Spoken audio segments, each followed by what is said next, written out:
एक समय की बात है, एक मेहनती किसान था। वो दिन रात अपने खेतों में काम करता था। उसे बहुत सी चुनौतियों का सामना करना पड़ता था। कभी तेज धूप उसकी जमीन को झुलसा देती थी, तो कभी जोरदार बारिश उसकी फसलों को बहा ले जाती थी। मौसम के बदलते मिजाज ने उसकी जिंदगी मुश्किल बना दी थी। साल दर साल किसान संघर्ष करता रहा। वो अपनी फसल की चिंता करता था, अच्छे मौसम के लिए प्रार्थना करता था। वो चाहता था कि उसकी मुश्किलें खत्म हो जाएं, अच्छी फसल की कामना करता था। किसान हार मान चुका था। वो अपनी किस्मत पर सवाल उठाता था। उसे इतनी मुश्किलों का सामना क्यों करना पड़ रहा था? उसका सफर आसान क्यों नहीं हो सकता था? वो किसी चमत्कार का इंतजार कर रहा था। एक दिन अपने खेतों में काम करते हुए किसान ने भगवान से पुकारा, हे भगवान, मुझ पर दया करो। उसने विनती की, मैंने बहुत संघर्ष किया है, मुझे अच्छे मौसम का आशीर्वाद दो। मेरी फसल बिना किसी मुश्किल के बढ़े। किसान के आश्चर्य का ठिकाना ना रहा। उसकी प्रार्थना सुन ली गई। मौसम बिल्कुल सही हो गया। धूप हल्की, बारिश रिमझिम, ना कोई तूफान ना कोई सूखा। किसान बहुत खुश था। आखिरकार उसकी किस्मत बदल गई थी। किसान ने दिल में उम्मीद के साथ मेहनत की। उसने अपनी फसलों का ध्यान रखा, इस विश्वास के साथ कि इस बार उसे अच्छी फसल मिलेगी। उसने भगवान की कृपा के लिए धन्यवाद दिया। भविष्य उज्जवल और समृद्ध लग रहा था। जैसे जैसे हफ्ते महीनों में बदलते गए, किसान की फसल लहलहा उठी। वो लंबी और मजबूत हो गईं। उनकी पत्तियां चमकीले हरे रंग की। किसान बहुत खुश था। उसने अपनी फसल को पहले कभी इतना स्वस्थ नहीं देखा था। अच्छी फसल का उसका सपना सच हो रहा था। आखिरकार फसल काटने का दिन आ गया।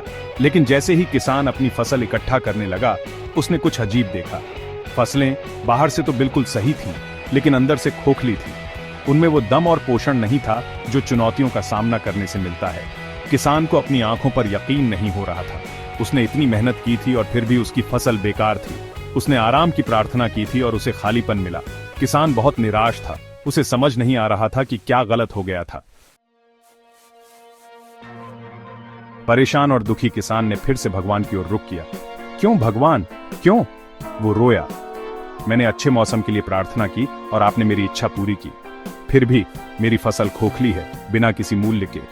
मैंने ऐसा क्या किया है जो मुझे ये सजा मिली? एक कोमल आवाज ने किसान के दिल को भर दिया। मेरे बच्चे, भगवान ने कहा, तुमने आराम की प्रार्थना की और मैंने तुम्हारी इच्छा पूरी की। लेकिन ऐसा करने में मैंने उन चुनौतियों को भी दूर कर दिया जो तुम्हारी फसलों को ताकत और लचीलापन देती हैं। भगवान ने आगे कहा, तुम्हारी फसलों की तरह तुम्हें भी मजबूत होने के लिए चुनौतियों की जरूरत है। बाधाओं का सामना करके और उन्हें पार करके ही तुम अपनी असली क्षमता का पता लगाते हो और उन गुणों को विकसित करते हो जो तुम्हें बनाते हैं। भाग 5, संघर्ष को अपनाना। किसान ने सुना, उसका दिल समझ से भारी था। उसे अपनी गलतियों का एहसास हुआ। उसने चुनौतियों से रहित जीवन मांगा था। यह नहीं समझा कि यही चुनौतियां उसके जीवन को अर्थ और उद्देश्य देती हैं। उस दिन से किसान ने अपने रास्ते में आने वाले संघर्षों को अपना लिया।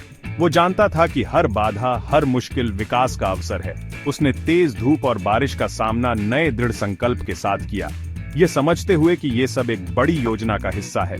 किसान ने सीखा कि जीवन चुनौतियों से बचने के बारे में नहीं है, बल्कि उनका डटकर सामना करने के बारे में है। उसने महसूस किया कि असली ताकत और लचीलापन विपरीत परिस्थितियों पर विजय पाने से आता है, न कि आराम और सुख सुविधाओं से भरे जीवन से। भाग 6, विपत्ति में ताकत। किसान की कहानी एक याद दिलाती है कि चुनौतियां हमें तोड़ने के लिए नहीं, बल्कि हमें मजबूत बनाने के लिए होती हैं। जैसे तलवार आग में तपती है, वैसे ही हमारी आत्माएं जीवन की मुश्किलों की कठिन परीक्षा में बनती हैं। जब हम विपरीत परिस्थितियों का सामना करते हैं तो हमें ताकत और लचीलेपन के छिपे हुए भंडार मिलते हैं, जिनके बारे में हमें कभी पता ही नहीं था। हम बदलते हालातों के साथ ढलना, समस्याओं का रचनात्मक समाधान खोजना और विपरीत परिस्थितियों में भी अपना आशावाद बनाए रखना सीखते हैं। लचीलापन एक ऐसा उपहार है जो देता रहता है। यह न केवल हमें जीवन की अनिवार्य चुनौतियों से निपटने में मदद करता है, बल्कि यह हमें अपने लक्ष्यों और सपनों को अधिक आत्मविश्वास और दृढ़ संकल्प के साथ आगे बढ़ाने का अधिकार भी देता है। भाग 7, लचीलेपन का उपहार। लचीलापन, विपरीत परिस्थितियों से उबरने की क्षमता, वो चीज नहीं है जिसके साथ हम पैदा होते हैं। ये एक ऐसा गुण है जो समय के साथ हमारे अनुभवों के माध्यम से विकसित होता है और किसी भी अन्य कौशल की तरह इसमें महारत हासिल करने के लिए अभ्यास और दृढ़ता की आवश्यकता होती है। हर बार जब हम किसी चुनौती का सामना करते हैं और उस पर विजय प्राप्त करते हैं तो हम अपने लचीलेपन की मांसपेशियों का निर्माण करते हैं। हम बदलती परिस्थितियों के अनुकूल ढलना, समस्याओं का रचनात्मक समाधान खोजना और विपरीत परिस्थितियों में भी अपना आशावाद बनाए रखना सीखते हैं। लचीलापन एक ऐसा उपहार है जो देता रहता है।